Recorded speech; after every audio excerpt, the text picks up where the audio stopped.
Question था जो last week से था कि ध्रुव महाराज और बलि महाराज उनको खुद का लोक मिला हुआ है, राइट?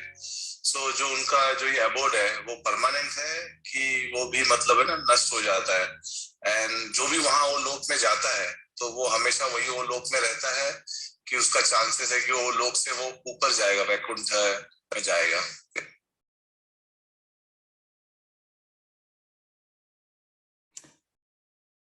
ठीक है।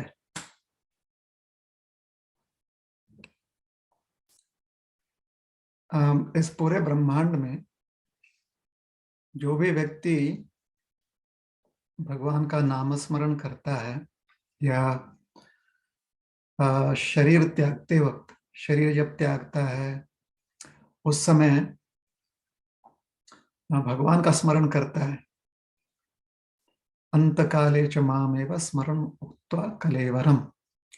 भगवान कहते हैं स्मरण उक्त्वा, स्मरण करते ही जो आ, वो कलेवर अर्थात पुनर्जन्म, इस प्रक्रिया से वो मुक्त हो जाता है। तो अंत काले च मामेव स्मरणुक्त्वा कलेवरम यह प्रयाति समद्भावम, यह प्रयाति, और वह व्यक्ति जो है जो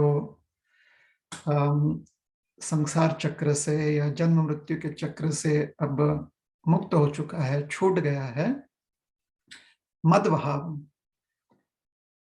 वो मुझ जैसी स्थिति प्राप्त करता है। जैसे मेरी स्थिति है वैसे ही उसकी स्थिति बन जाती है।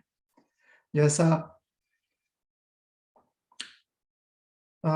मेरी अवस्था है, जैसी मेरी अवस्था है वैसी उसकी अवस्था हो जाती है, मत भाव। तो मेरे अवस्था के समान ही उसकी अवस्था हो जाती है। तो कहने का तात्पर्य यह है कि जब आप भगवान का स्मरण करते हो, विशेष करके अंत काल, जब हम शरीर त्यागने वाले हैं उस समय जब हम भगवान का स्मरण करते हैं तो कोई भी हो, कहीं पर भी हो, स्थान से कोई अंतर नहीं पड़ता है, लोक से कोई अंतर नहीं पड़ता कि इस लोक में है या उस लोक में, किसी भी लोक में क्यों ना हो, उसको वही अवस्था प्राप्त हो जाती है जो भगवान की अवस्था है। क्योंकि भगवान मुक्त आत्मा है तो वो भी मुक्त आत्मा हो जाता है।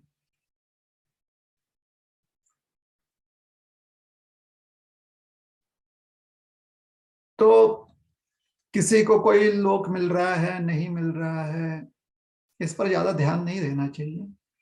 यहाँ पर किसी को भी भगवान किसी भी प्रकार से पक्षपात नहीं कर रहे हैं, और ना ही भगवान किसी को ज्यादा गुण दे रहे हैं और किसी के गुण काट रहे हैं, ऐसी बात नहीं है। वो संभव नहीं है, भगवान ऐसा नहीं करते हैं।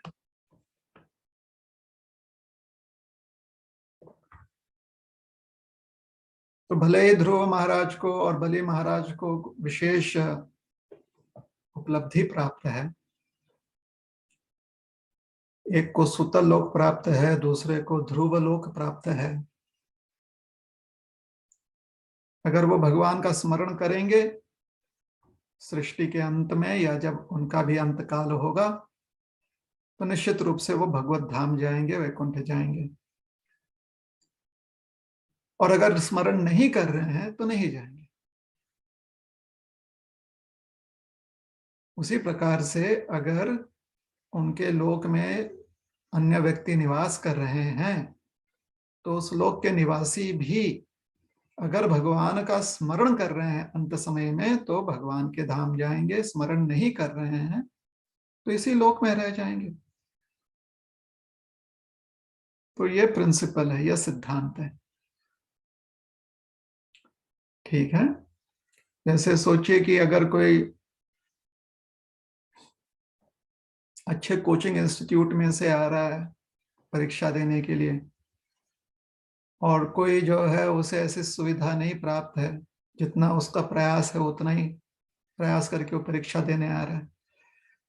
अब कौन कितना ज्ञानी है नहीं है, कौन कितना अभ्यास कर चुका है नहीं कर चुका है, परीक्षा में क्रमांक तो उसी पर निर्भर करेगा कि उन्होंने किस प्रकार से उत्तर लिखा हुआ है ना। उसके पहले का उनका अभ्यास, उसके पहले का उनका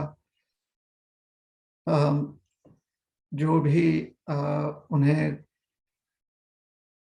कुछ विशेष सुविधा प्राप्त है या नहीं है, उससे अंतर नहीं पड़ता परीक्षा के समय। लेकिन परीक्षा की तैयारी करने के लिए उसका अंतर पड़ता है, या दोनों में भेद है। एक, परीक्षा के समय आप क्या लिखते हो, किस प्रकार से उत्तर देते हो, उस पर निर्भर करता है कि आपको कितने क्रमांक मिलेंगे। तो आप उस समय उत्तर दे रहे हो, वो इस बात पर खाली निर्भर करता है कि आप प्रश्न समझकर उत्तर देने में कितने आप सफल हुए। किसी और चीज पर, किसी और कारण, और कोई कारण नहीं हुआ क्रमांक मिलने का, किसी और चीज पर निर्भर नहीं है। परीक्षा में आपके क्रमांक सिर्फ इस बात पर निर्भर है कि आपने किस प्रकार से उत्तर दिया जब आपसे प्रश्न पूछा गया। तो उसी प्रकार से मृत्यु के समय हम भगवान का स्मरण कर पा रहे हैं या नहीं स्मरण कर पा रहे हैं, इस पर निर्भर करता है कि हम भगवान के धाम जाएंगे या नहीं जाएंगे, हम जन्म मृत्यु से चक्र से मुक्त होंगे या नहीं मुक्त होंगे, इस बात पर निर्भर करता है। बाकी जो भी स्थितियां हैं कि एक बच्चा जो है वो 365 दिन पढ़ाई किया, दूसरे बच्चे ने उतनी पढ़ाई नहीं की, एक बच्चा जो है वो सब कुछ ध्यान रख रहा है, दूसरे बच्चे का स्मरण शक्ति थोड़ा कमजोर है, तो ये सारी अवस्थाएं जो हैं, ये आपकी तैयारी कैसे होगी परीक्षा के लिए, उसको अफेक्ट करते हैं। तो उसी प्रकार से कोई ध्रुव लोक में है या कोई सूतल लोक में है या कोई स्वर्ग लोक में है या कोई भूलोक में है, किसी भी लोक में क्यों ना है, अपने अपनी परिस्थिति अनुसार उसकी तैयारी कैसे होगी, भगवान का स्मरण कैसे कर पाएगा, या भगवान का स्मरण उस करने की उसकी उसका जो प्रयास है या उसका जो प्रैक्टिस है भगवान का स्मरण करने का, वो जो अभ्यास कर रहा है, वो इन कारणों पर निर्भर हो सकता है। शायद ध्रुव लोक में ध्रुव महाराज के गुणों को देखकर व्यक्ति प्रेरित हो सकता है। यह संभव है कि अभ्यास करते समय जब वो प्रैक्टिस कर रहा है, तैयारी कर रहा है परीक्षा देने की, तो उस पर निर्भर करेगा। किंतु परीक्षा के समय उसने कैसा उत्तर दिया, ये निर्णय लगाएगा कि आप परीक्षा में उत्तीर्ण हो रहे हो या नहीं हो रहे, परीक्षा पास करोगे या नहीं करोगे। ठीक है, तो जहां तक ध्रुव महाराज की कथा है, बलि महाराज की कथा है, उससे हमें जो बात सीखनी है वह यह है कि हम उनके पद चिन्हों में चलें, और अगर उनके पद चिन्हों में चलेंगे, उन्होंने जो हमें इतना सुंदर एक दृष्टांत दिया है, उसको अगर हम अपनाएंगे तो इस लोक में भी हमें लाभ हो सकता है और दिव्य लोक की भी प्राप्ति हो सकती है। दोनों हो सकता है, यह हम सीख सकते हैं उनके उदाहरण से। अब भगवान जो है वो तो पूर्ण स्वतंत्र है। अगर भगवान यह निर्णय ले लेते हैं कि ठीक है, भूलोक के जितने भी लोग हैं आज के दिन हम उन सबको मुक्त कर दें, तो ऐसा निर्णय ले सकते हैं। या ध्रुव लोक के जितने भी निवासी हैं सबको हम जो है वैकुंठवासी बना देंगे, तो ऐसा निर्णय भगवान ले सकते हैं।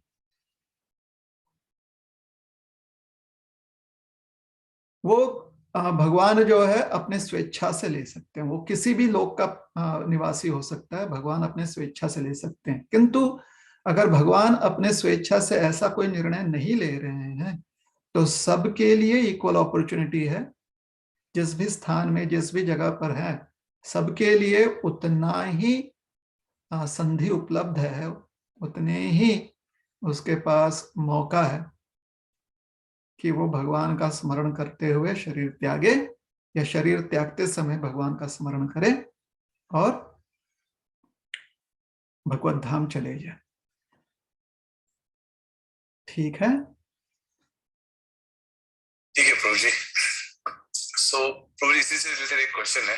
कल सज्जन ने पूछा था एक क्वेश्चन और गुड़िया ने भी पूछा था। पहला क्वेश्चन तो ये था कि अगर हम भक्ति करते हैं, भक्ति करते वक्त अगर हम अंत काल में भगवान का नाम नहीं ले पाते, ठीक है, जैसे मैं भक्ति तो कर रहा हूँ, मैं अपना जीवन भक्ति में पूरा व्यतीत कर रहा हूँ, लेकिन अंत काल में फॉर सम रीजन मैं भगवान का नाम नहीं ले पाया, तो इसका मतलब क्या है कि हम भगवत धाम नहीं जाएंगे कि क्या होगा हमारे साथ? अगर हमने जीवन भर भगवान की सेवा में, भक्ति में समय लगाया है, तो संभावना ये होगी कि अंत समय में आप भगवान का स्मरण करोगे, क्योंकि जिस चीज के का अभ्यास आपने किया है, मृत्यु के समय वही चीज आपको याद आएगी। हाँ, अगर दुर्घटना हो जाती है तो ठीक है, लेकिन दुर्घटना में भी अक्सर मौका मिल जाता है कि आप भगवान का स्मरण कर लें। ठीक है? तो ये पहली बात कि अभ्यास जो है वो फल देता ही है, इसमें हमारी श्रद्धा होनी चाहिए। लेकिन अब हम तार्किक लोग हैं, आसमान ऊपर देखते हुए कभी ना कभी मन में प्रश्न तो आ ही जाता है कि आसमान कहीं नीचे गिर गया है, तो प्रश्न आ जाता है। या हम लोग थोड़े तार्किक तार्किक मतलब कुतर्क करते हैं, मतलब जो प्रश्न, अनायास प्रश्न हमारे मन में आते रहते हैं जो हमको परेशान करते हैं। तो धरती गोल है और हम जानते हैं कि वो अंतरिक्ष में घूम रही है, तो हमने पढ़ा भी है कि एक समय में हिरण्याक्ष ने जो है धरती को समुद्र में गिरा दिया था।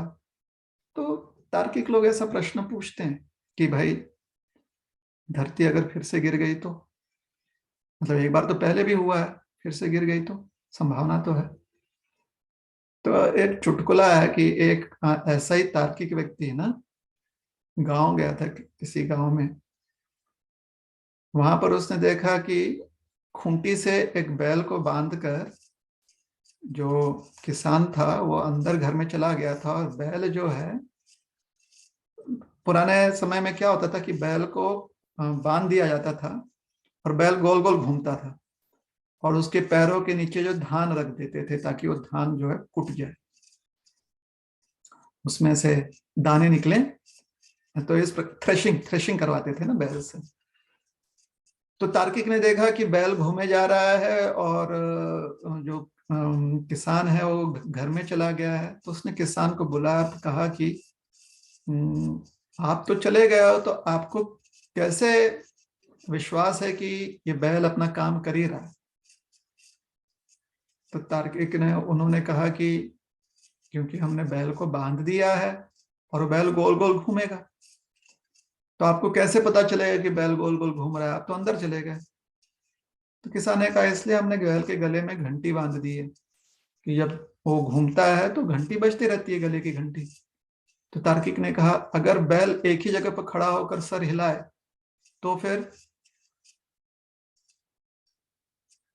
तो किसान ने कहा ऐसा है ना कि ये बैल बैल है, तार्किक नहीं है, वो इतना विचार नहीं करता।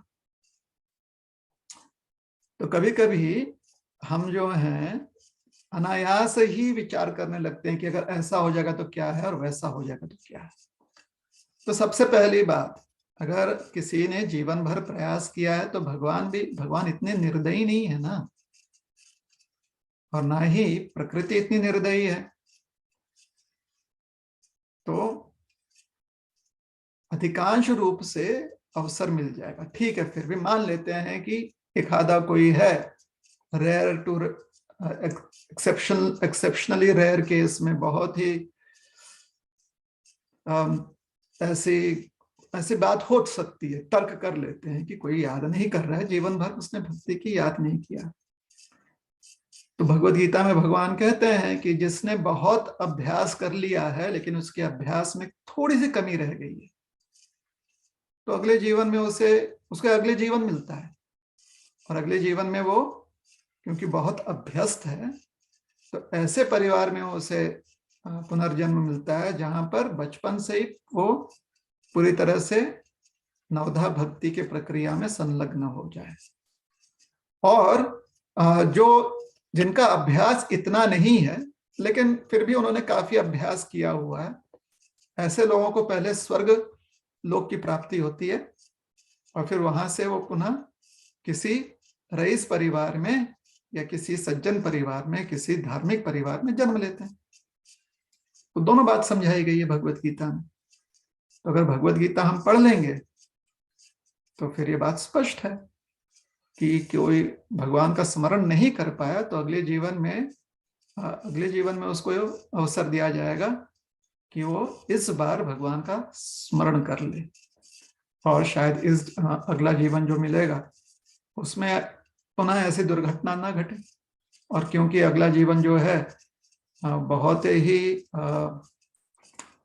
अभ्यस्त योगी होने के कारण बहुत ही फेवरेबल, जो बहुत अनुकूल ऐसा परिवार और ऐसा समाज उसे प्राप्त होता है जहां पर भक्ति में बड़े आसानी से व्यक्ति संलग्न हो सकता है। तो ये दूसरी बात है कि अगला जीवन मिलेगा। और तीसरी बात है कि अगर जब भी मन में ऐसी शंका आए तो हमें तुरंत भगवान का स्मरण करना चाहिए, क्योंकि अगर मन में ऐसी शंका आ रही है कि अंत समय में अगर भगवान का स्मरण ना कर पाए तो साथ ही साथ यह भी शंका आनी चाहिए कि शायद अंत समय अभी ही है। और अगर अभी अंत समय है तो भगवान का स्मरण कीजिए। तो इस प्रकार से हमेशा तैयार रहता है कि कभी भी मृत्यु देवी दस्तक दे दें, कभी भी मृत्यु देवी आ जाए, वो तैयार रहता है कि हाँ जी चलिए, हमारा बोरिया बिस्तर बांधा हुआ है और राम राम कहते हुए हम निकल जाते हैं, भगवान का नाम स्मरण करते हुए इस शरीर को त्याग कर हम निकल जाते हैं। इसलिए चिंता करने की कोई बात नहीं है। एक बार श्रील प्रभुपाद जी से किसी ने पूछा, ऐसे ही तो प्रभुपाद जी ने बहुत करुणा भाव में अपने शिष्य से कहा कि अगर आप कृष्ण का स्मरण नहीं कर पा रहे हो तो भगवान चैतन्य जो है आपके मन में घुसकर आपको जोर जबरदस्ती से स्मरण करवा देंगे। तो भगवान वैसा भी करवा सकते हैं। ठीक है प्रभु जी। अच्छा, ये प्रश्न जो है ना वैयक्तिक अपने लिए पूछना चाहिए, किसी और के लिए नहीं पूछना है। कभी कभी लोग ऐसे प्रश्न पूछते हैं तो फिर उसके बाद उत्तर सुनने के बाद कहते हैं कि नहीं, हमने जी हमारे परिवार में देखा उनको कि वो जीवन भर करते थे भक्ति और फिर अंत समय में कुछ हो गए, दुर्घटना हो गई या किसी कारण से वो स्मरण नहीं कर पाए। तो जब लोग ऐसा कहते हैं ना तो हमारे मन में प्रश्न उठता है कि आप कब से साक्षी हो गए कि आपको पता है कि जीवन भर की है। हाँ, जब तक आपके आंख खुले थे और आप उनको देख रहे थे, आपने देखा उन्हें करते हुए, बाकी समय का तो आप खाली अनुमान लगा रहे हैं ना। इसलिए दूसरे के संदर्भ में कभी ऐसे प्रश्न इस प्रकार से विचार नहीं करना चाहिए कि हमने देखा है, उनको देखा है करते हुए और उनके साथ ऐसी बात होगी। तो जब हम ऐसा कहते हैं तो उसका अर्थ निकलता है कि हम अपने आप को बहुत सक्षम समझ रहे हैं कि भाई जो 10 दिशाएं हैं और जितने भी वायु और अग्नि ये सब साक्षी हैं, उनसे तो हमने पूछना ही नहीं है, हमने अपना ही निर्णय दे दिया कि हमें लगता है कि यह व्यक्ति बड़ा ही योग्य उचित व्यक्ति है। तो फिर से अपने संदर्भ में ही इस प्रश्न का ऐसे प्रश्न का विचार करना चाहिए कि हमारे जीवन में अगर ऐसा हो जाता है तो क्या है। दूसरों के ऊपर यह जो है विचार पद्धति दूसरों पर नहीं थोपना चाहिए हमें, क्योंकि वो सही नहीं होगा। हम नहीं जानते पूरी तरह से कि दूसरा व्यक्ति कितना समय जो है भगवान की सेवा में लगा रहा है अपने पूरे जीवन काल में। हमारे पास उतनी शक्ति नहीं है। ठीक है, ठीक है प्रभु जी। या जैसा आपने कहा प्रभु, हम लोग पढ़ रहे थे भागवत में, परीक्षित महाराज को पता था कि उनकी मृत्यु 7 दिन बाद होने वाली है। खटवांग ऋषि के बारे में भी पढ़े हम कि उनको पता था कि उनकी मृत्यु होने वाली है, तो उन्होंने जाके गंगा तट किनारे जाके भगवान में मन लगाया। लेकिन हमको तो पता नहीं कि हमारा मृत्यु कब होगा, आज होगा कल होगा। तो हमें आज से ही भगवान का नाम जप वगैरह सरेंडर जैसा करना चाहिए, स्मरण करना चाहिए। अच्छा, ये सारे उदाहरण जो है ये एक्सेप्शंस है। खटवांग महाराज को पहले नहीं पता था, उन्होंने प्रश्न पूछ लिया, सही प्रश्न पूछ लिया, उत्तर मिल गया उन्हें। अगर वो प्रश्न नहीं पूछते तो फिर उत्तर नहीं मिलता। तो इतना आसान नहीं था खटवांग महाराज के लिए, इतना हमें लगता है। किंतु जैसे उन्हें उत्तर पता चला तो उनकी जो प्रतिक्रिया थी वो सराहनीय है। किस प्रकार से उन्होंने उस उत्तर का जो भी उसका जो सार है उसे समझा, वो बहुत सराहनीय है। उसी प्रकार से परीक्षित महाराज जानते थे कि 7 दिन 7 रात के पश्चात, लेकिन ये तो नहीं लिखा था ना कि ठीक 7:39 पर या 6:35 पर होने वाला। ये बात थोड़ी लिखी थी। अब 7 दिन 7 रात के बाद कभी भी हो सकती है ना वो घटना, कभी भी घट सकती है। तो जितना भी उन्हें पता था, उनकी जो प्रतिक्रिया है वो बहुत ही प्रशंसनीय है। उनका जो रिएक्शन है वो प्रशंसनीय है। ठीक है, तो हमें ये नहीं सोचना चाहिए कि भाई उनको पता है हमें नहीं पता है। नहीं, हमें भी पता है। हमें भी पता है कि मृत्यु सुनिश्चित है। बस अगर किसी को, जैसे कभी कभी डॉक्टर को पास जाते हैं तो डॉक्टर बोल देता है बस 3 दिन के मेहमान है, तो सबसे पहली बात डॉक्टर सही, मतलब आप कुछ नहीं हो सकता। जब व्यक्ति ऐसे ही पूछता है तो फिर प्रतिक्रिया हम समझ जाते हैं कि प्रतिक्रिया कैसी। परीक्षित महाराज भी पूछ सकते थे ये सही बात है, या श्राप को कोई टाल सकता है, पूछ सकते थे। तो उनकी प्रतिक्रिया यह थी कि ठीक है, समय हो चुका है, अब हम तैयारी करते हैं। तो हम ये नहीं कह रहे हैं कि जब ऐसी परिस्थिति में हम आ जाए कि डॉक्टर बोल दे, कोई और बोल दे कि हमारे पास इतना ही सीमित समय है, 2 महीने 4 महीने जो है, ऐसे कोई डॉक्टर बोल दे हमारे लिए या हमारे परिवारजनों के लिए, ऐसा अगर कह दे तो इसका ये बात नहीं कि उनसे कहना चाहिए कि चलो अब तैयारी करो। नहीं, पूरा हमें प्रयास करना चाहिए कि अगर पुनः वो स्वस्थ हो सके तो हमें तैयारी उस प्रकार से प्रयास करनी चाहिए कि फिर से वो हेल्दी हो जाए या ये जो विपदा है वो टल जाए। तो ये प्रयास करना आवश्यक है। और साथ ही साथ अगर हम ये भी सोच लेते हैं कि ठीक है, अगर कोई अनचाही बात भी हो जाती है तो उसकी भी तैयारी व्यक्ति कर लेता है। ठीक है, ठीक है प्रभु जी। तो मतलब कहने का मतलब ये था प्रभु, जैसे अगर आज हम किसी को कहते हैं भगवान की शरण लेने या भगवान का नाम जप करने, तो लोग कहते हैं अभी समय नहीं हुआ है, बुढ़ापे में करेंगे या बच्चे की शादी हो जाएगी तब करेंगे। लेकिन उनको ये पता नहीं होता है कि हम हमारा, जैसे आपने कहा कि डेथ निश्चित है, लेकिन कब है वो पता नहीं। उनको लगता है कि हम जी लेंगे तब तक, बच्चे की शादी तक, या वो ये नहीं सोचते कि बीच में भी कभी भी हम ना मृत्यु हो सकती है। तो उस केस में मैं कह रहा था कि मतलब जैसे परीक्षित महाराज, इनको चलो पता चल गया था, लेकिन हमको भी मतलब ये करना चाहिए कि इंतजार नहीं करना चाहिए उस वक्त का, आज से ही, आज के दिन से शुरू करना चाहिए भगवान का नाम जप या भगवान का स्मरण। ठीक है प्रभु जी, थैंक यू प्रभु जी। प्रभु जी, फिर अभी वापस सेम क्वेश्चन लेकिन रिवर्स वे में था कि अगर कोई भक्ति कर ही नहीं रहा है जीवन भर और अंत काल में वो भगवान का नाम ले लेता है, जैसे अजामिल की कथा हमने सुनी है, तो उस केस में मतलब क्या होता है? नाम लेने से व्यक्ति जो है वो पुण्य प्राप्त करता है या नाम का आश्रय प्राप्त करता है। अंत समय में भगवान का नाम लेने से आप भगवत धाम जाओगे, ऐसी बात भगवान ने नहीं कहा है। भगवान ने कहा है कि अंत समय में आप हमारा स्मरण करोगे तब भगवत धाम जाओगे। तो अजामिल ने नाम लिया था लेकिन स्मरण नहीं किया था, इसने नाम लेने का भगवान का नाम लेने का उसे फल प्राप्त हुआ, नामाश्रय।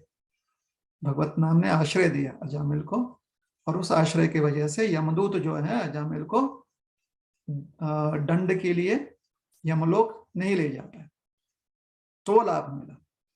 किंतु अजामिल को मुक्ति नहीं मिली ना, उसको फिर से अभ्यास करना पड़ा। उसके बाद अजामिल को जो है उसकी बुद्धि ठीक हुई, वो हरिद्वार गया, वहां पर उसने भजन सेवा की और फिर जब उसका अंत समय आया तो भगवान का स्मरण करते हुए वो भगवत धाम चला गया।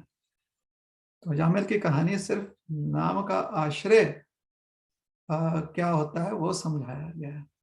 ये नहीं समझाया गया कि अजामिल ने नाम ले लिया और उसे मुक्ति मिल गई। ठीक है, उसे यमदूतों से मुक्ति मिल गई, ये बात सही है, लेकिन संसार चक्र से मुक्ति नहीं मिली। संसार चक्र से मुक्ति पाने के लिए भगवान का स्मरण करना अंत समय में आवश्यक है। तो प्रभु जी, यमदूत अजामिल को नहीं ले जा पाए तो विष्णुदूत ले गए, या मतलब विष्णुदूत भी नहीं ले गए उनको? नहीं, विष्णुदूत ने आकर यमदूतों को खड़े रोका, क्योंकि यमदूत जो है वो बहुत ही वो ऑथराइज्ड कर्मचारी है ना, तो उनको रोकने के लिए विष्णुदूत, वो भी ऑथराइज्ड कर्मचारी है विष्णुदूत, इसलिए विष्णुदूतों को आना पड़ा ताकि यमदूतों को रोक सके। विष्णुदूत इसलिए नहीं आए थे कि अजामिल को लेकर जाएंगे। कहीं पर भी नहीं कहा है कि विष्णुदूत जो है अजामिल को लेकर गए। ठीक है प्रभु जी, थैंक यू। मुझे और एक प्रश्न था कि किसी ने वाल्मीकि रामायण पढ़े हैं लेकिन उसमें लव कुश के बारे में कहीं भी मेंशन नहीं किया वाल्मीकि रामायण में, तो ये जो भी लव कुश के बारे में कहा है कहीं लिखा हुआ है या काल्पनिक है, ऐसा कुछ कहते हैं?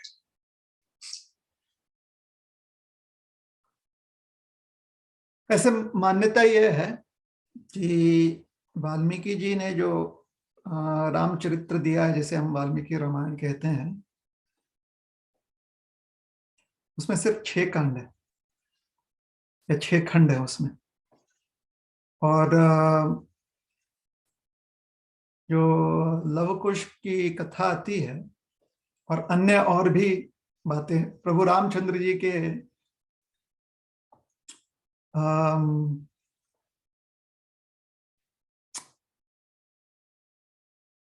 राज्य अभिषेक उपरांत जो अयोध्या की जितनी भी जितना भी वर्णन आता है कि प्रभु रामचंद्र जी ने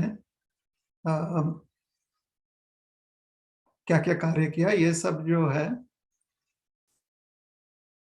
वो अन्य ग्रंथों में आता है, जैसे कि रामचरितमानस में आता है, अन्य भी जो प्रभु रामचंद्र जी के चरित्र जिन ग्रंथों में समझाए गए हैं उनमें ये वर्णन आते हैं। तो कोई बात नहीं, सारे ग्रंथ अपने आप में भी जो है वो पूजनीय है। और ये सिर्फ रामलीला में नहीं, कृष्ण लीला में भी है, परशुराम लीला में भी है, सारे लीलाओं में ये देखने को मिलता है कि अलग अलग पुराण जो हैं या जो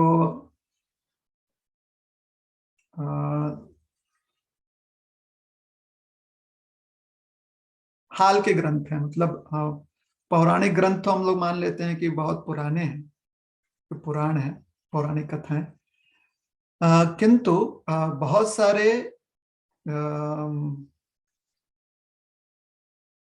वरिष्ठ जनों ने, बहुत ज्ञानी और भक्ति भाव से पूर्ण ऐसे बहुत वरिष्ठ जनों ने भगवान के लीलाओं का वर्णन किया हुआ है, और उन वर्णनों को भी मान्यता प्राप्त है।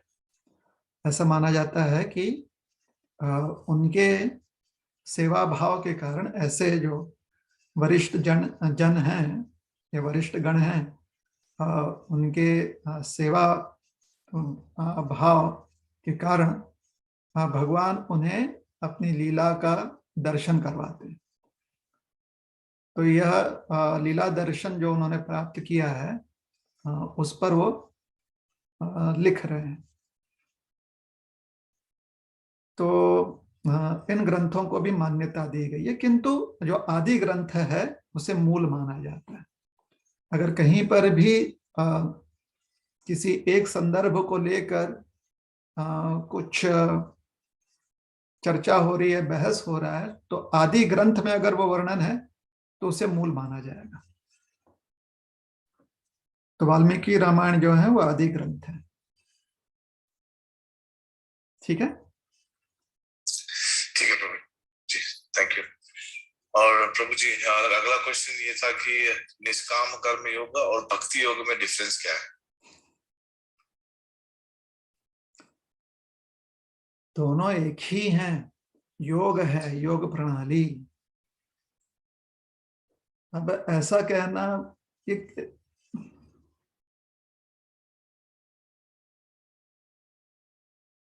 ठीक है, हम इसका उत्तर तो दे ही देते हैं, किंतु उद्देश्य क्या है इसे पूछने का, कि भाई प्रोटॉन और इलेक्ट्रॉन में अंतर क्या है, एक ऐसे संदर्भ दे रहे हैं। तो क्यों जानना चाहते हैं? कहीं परीक्षा देनी है, परीक्षा में पूछा जाएगा, या आप जो कार्य कर रहे हो वहां पर ये जानकारी जो है बहुत आवश्यक है। अब प्रोटॉन और इलेक्ट्रॉन में अंतर किसी आईटी इंजीनियर को क्या आवश्यकता पड़ सकती है? उसके कार्य में तो उसकी आवश्यकता है नहीं। हाँ, अगर वो कुछ रिसर्च कर रहा है और कुछ फिजिकल या केमिकल एनालिसिस, फिजिक्स या केमिस्ट्री का कुछ कर रहा है, तो ठीक है, वहां पर बात समझ में आएगी। प्रोटॉन इलेक्ट्रॉन, कितने इलेक्ट्रॉन्स हैं, कितना एनर्जी है, चार्जेस क्या है, ये सब व्यक्ति जान सकता है, क्योंकि वो उसके कार्य से संबंधित है। या फिर अगर उसे परीक्षा देनी है कि यह सिलेबस है और सिलेबस में ये सिखाया जाता है।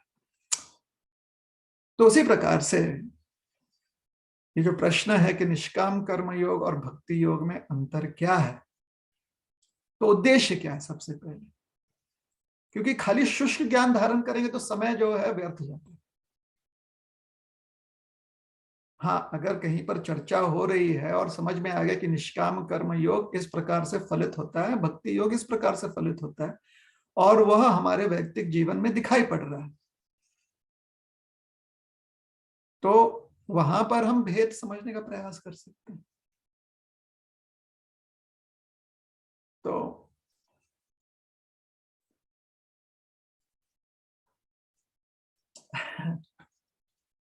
तो अति ज्ञान जो है ना, कभी कभी उसकी वजह से समय जो है हमारा नष्ट होता है।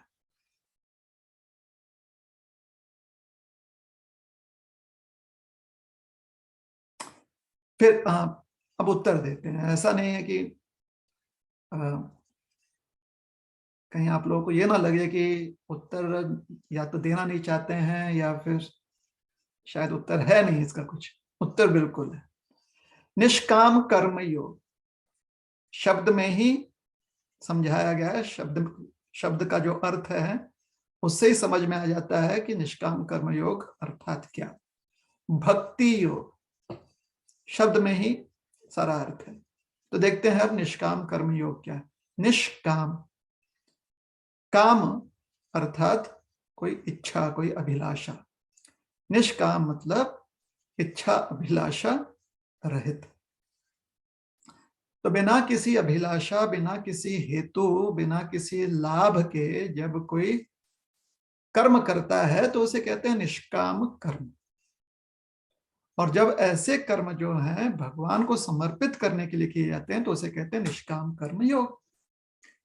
अब भक्ति योग, भक्ति शब्द भजन धातु से आ रहा है।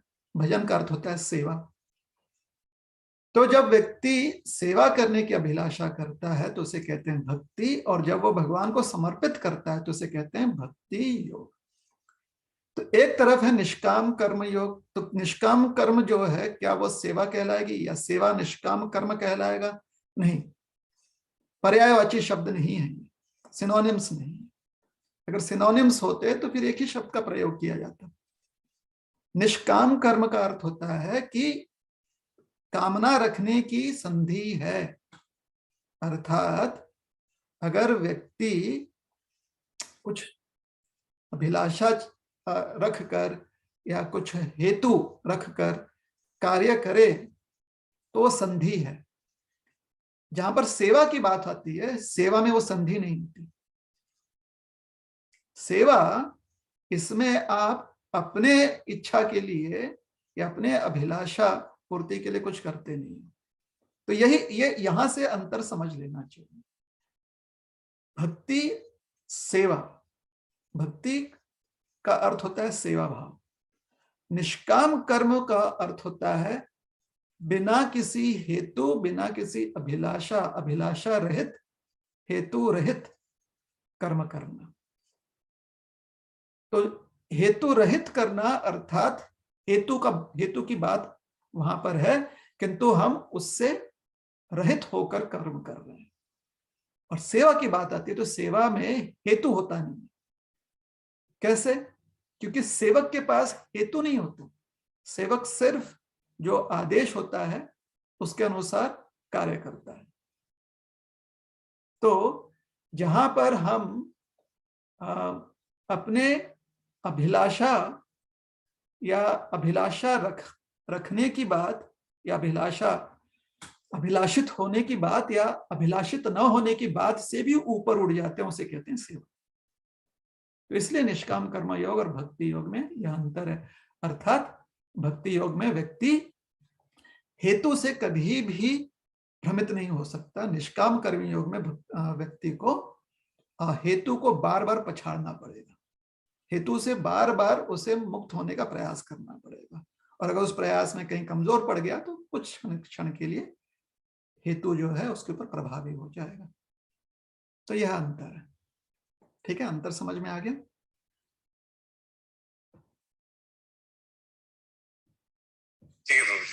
उदाहरण दे देते हैं। जैसे एक सेवक मतलब कोई स्वामी है, कोई सेवक है। तो सेवक से स्वामी कहता है सो जाओ, तो सेवक सो जाएगा। सेवक से स्वामी कहता है उठो, तो उठेगा। सेवक से स्वामी कहता है मत सो, तो सोएगा नहीं। अब जो निष्काम कर्मयोगी है वो ये सोचेगा कि अगर मैं सो जाऊं या अगर मैं नहीं सोऊं तो उससे भगवान की सेवा में कोई अंतर होगा या नहीं होगा। तो जब स्वयं के प्रयास से व्यक्ति कुछ समझने का या स्वयं के क्षमता के अनुसार व्यक्ति कुछ समझने का प्रयास करता है तो उसकी समझने की क्षमता कम होती है ना, भगवान के मुकाबले उसकी क्षमता कम होती है। तो इसलिए उसमें वो कमजोरी हो सकती है। लेकिन जो सेवक होता है, क्योंकि भगवान उसको उपदेश कर रहे हैं कि सो जा, तो ये विचार नहीं करता कि अरे सोने को बोल रहे हैं तो फिर सेवा कैसे होगी, ऐसा विचार नहीं करता है। भगवान ने उपदेश दिया सो जाओ, तो ये मानता है कि भगवान, अगर हम सो जाएंगे तो भगवान इससे प्रसन्न न होंगे। तो ये बात दिखाई पड़ती है सेवा में। ठीक है, उदाहरण समझ में आया सबको?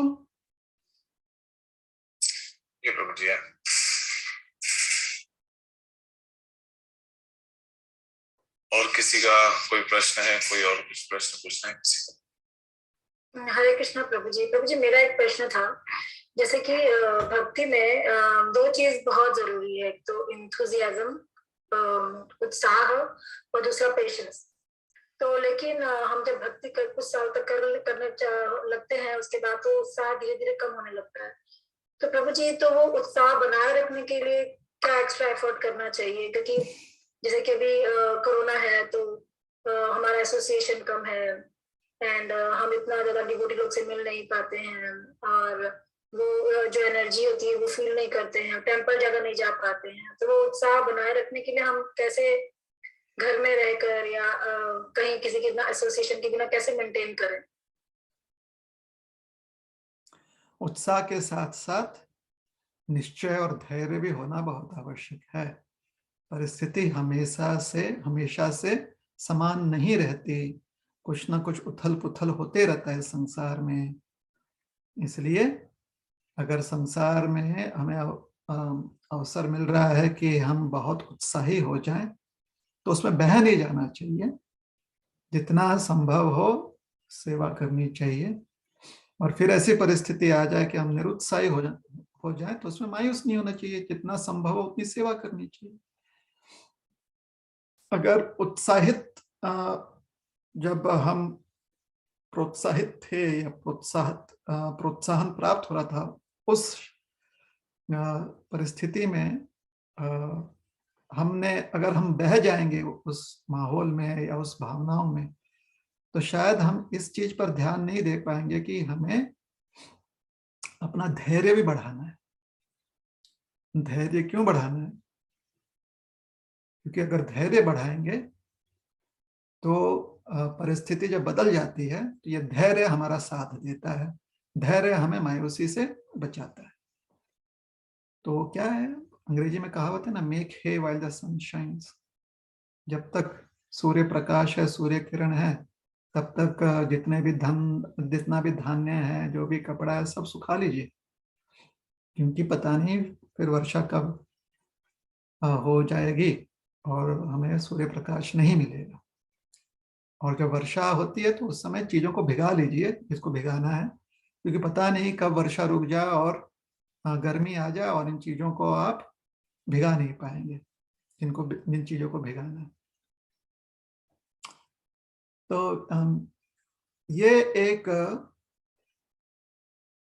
आधुनिक विकल्पना कहते हैं उसको। आधुनिक क्या कहते हैं उसे, मॉडर्न डे क्रिएशन है कि हमारे पास ये नहीं है तो हमारे पास वो नहीं है, तो फिर कैसे होगा। हमारे पास इंद्रियां हैं, हमारे पास प्राण है, हाथ हैं, पैर हैं, मुंह है, कान है। इनका प्रयोग करना चाहिए। इनका प्रयोग करेंगे तो सत्संग होगा, तो इन्हीं के प्रयोग से हम जो है उस सत्संग में सेवा कर पाएंगे।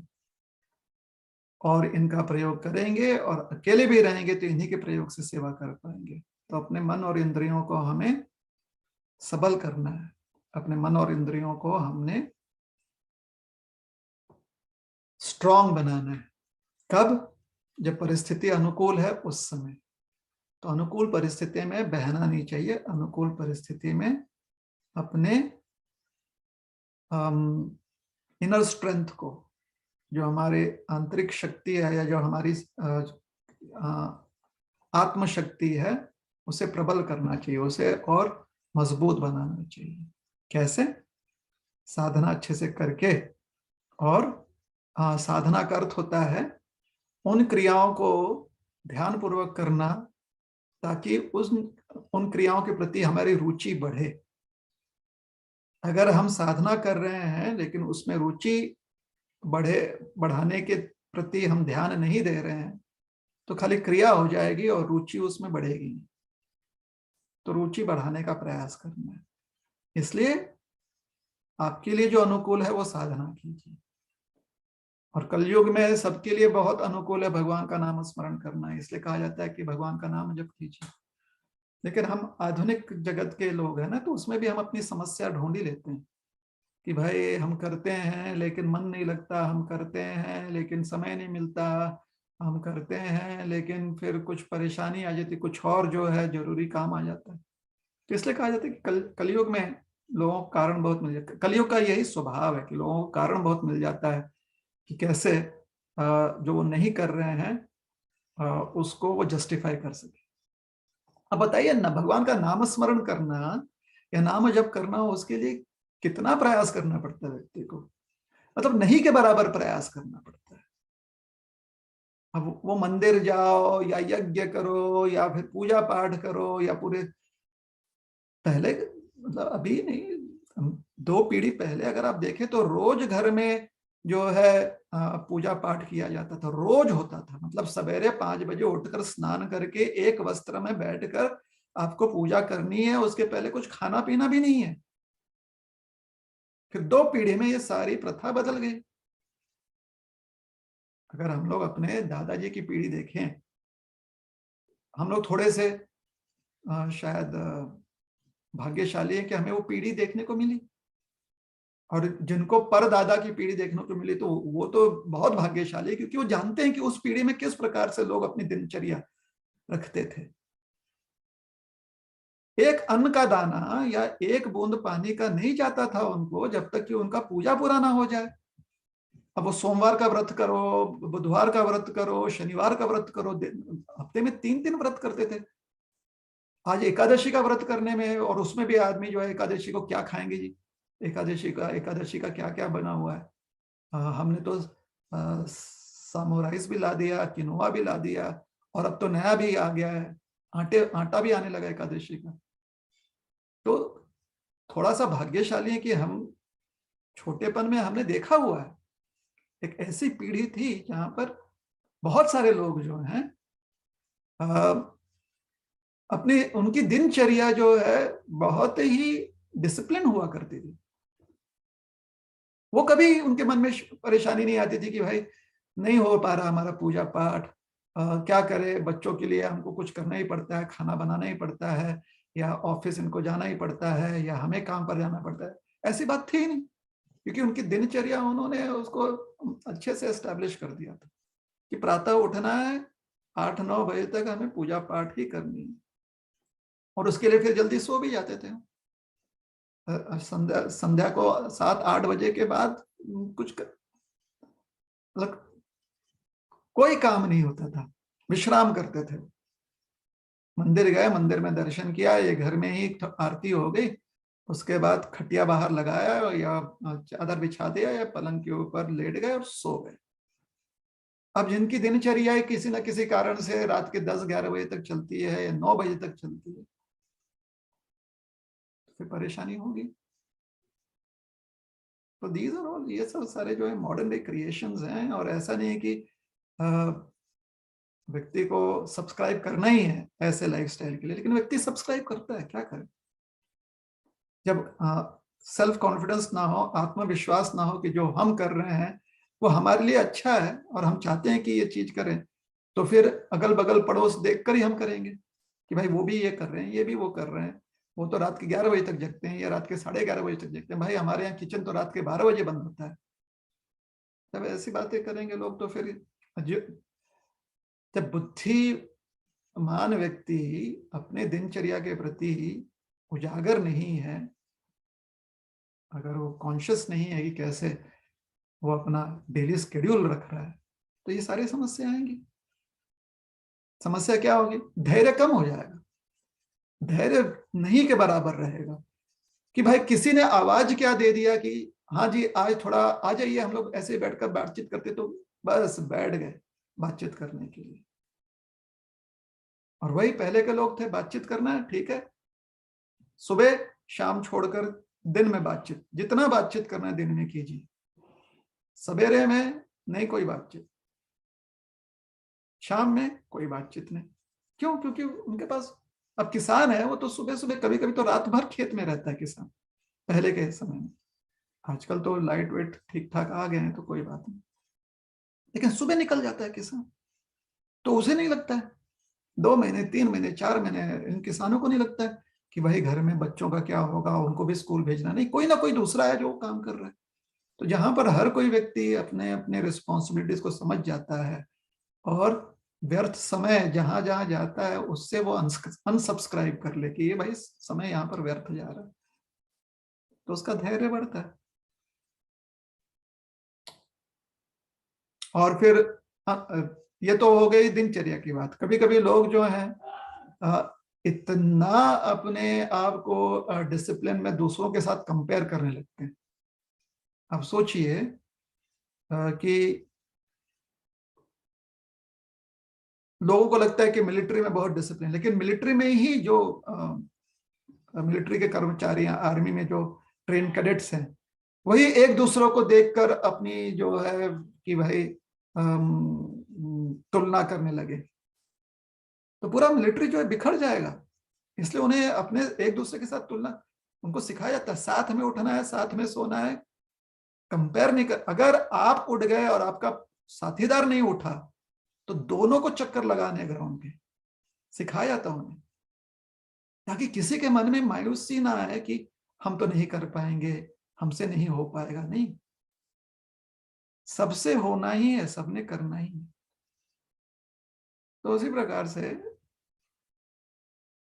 यह दूसरी समस्या। पहली समस्या है कि लाइफस्टाइल कैसे अपना हम बनाएं ताकि हमारा कॉन्फिडेंस बढ़े। दूसरों का हमें कोई अप्रिसिएशन नहीं चाहिए कि दूसरे जब तक नहीं अप्रिशिएट करेंगे, दूसरे जब तक हमें गुण क्रमांक नहीं देंगे, तब तक हमारा लाइफस्टाइल तो किसी भी मतलब काम का नहीं है। तो पहले ये बात हमें अपना जो आत्मविश्वास है वो बढ़ाने की आवश्यकता है कि अगर हमें समझ में आ गया कि हमारी दिनचर्या ये हमारे लिए अति योग्य है, हमारे स्वास्थ्य के लिए, हमारे पारिवारिक जीवन के लिए, समाज में जितने लोग हैं उनके साथ, सज्जन लोगों के साथ जुड़कर रहने के लिए, तो उस चीज को करने में हमें कतराना नहीं चाहिए, चाहे कोई भी कुछ भी कह दे। क्यों? क्योंकि वो दिनचर्या अपनाने में हमें लाभ हो रहा है। दूसरों की बात सुनेंगे तो हानि हमें होगी, हमारा स्वास्थ्य खराब हो रहा है, हमारा समय व्यर्थ जा रहा है। इसलिए, और दूसरी बात, जब हम कहीं किसी प्रोग्राम के लिए सब्सक्राइब करते हैं तो मिलजुल कर चलना है, एक दूसरे के साथ तुलना नहीं करनी है कि ये चीज तो अब नहीं है या ये चीज है, ये परिस्थिति बदल गई, ये नहीं मिल रहा है या वो नहीं मिल रहा है, इसलिए हम जो है थोड़े से ढीले पड़ जा रहे हैं। नहीं, एक साथ मिलकर करना है। और जब अकेला व्यक्ति रह जाता है तो जब तक उसके प्राण नहीं चले जाते, उसके सारे साथीदार अगर छूट गए हैं पीछे या मारे गए हैं, तो जब तक उसके प्राण है वो लड़ाई करेगा। यह सैनिक को सिखाया जाता है। सैनिक बैठकर रोता नहीं है कि मेरे तो जितने भी प्लेटून के लोग थे सब मारे गए, मैं अकेला रह गया, क्या फायदा मेरे जीवन का, बिल्कुल मैं डिजेक्टेड, डिप्रेस्ड हो गया हूं। सैनिक को ऐसी ट्रेनिंग नहीं मिलती। तो अगर कहने का अर्थ है कि मिलिट्री का क्यों उदाहरण दे रहे, क्योंकि वहां पर माना जाता है कि सबसे ज्यादा डिसिप्लिन है। तो डिसिप्लिन का अर्थ होता है शिष्ट, जहां पर थोड़ा सा पाबंदी भी नहीं कहेंगे, बहुत ही सुदृढ़ एक जीवन शैली, डिसिप्लिन। तो वहां पर इस प्रकार से परेशान होने का समय नहीं होता किसी के पास कि ये चीज नहीं है जी, वो चीज नहीं है। इतना समय कहाँ है कि हम जो नहीं है उसके लिए रोएं, क्योंकि हमारे पास करने के लिए बहुत कुछ है। बस करते रहेंगे तो उसमें भी समय कम पड़ जाता है। इसलिए हमेशा से सकारात्मक वृत्ति रखना है, पॉजिटिव रहना। ठीक है? Okay Prabhu ji, thank you Prabhu ji. Hare Krishna. Hare Krishna. Thank you Prabhu ji. एक क्वेश्चन और ले सकते, किसी का कोई प्रश्न है? एक क्वेश्चन।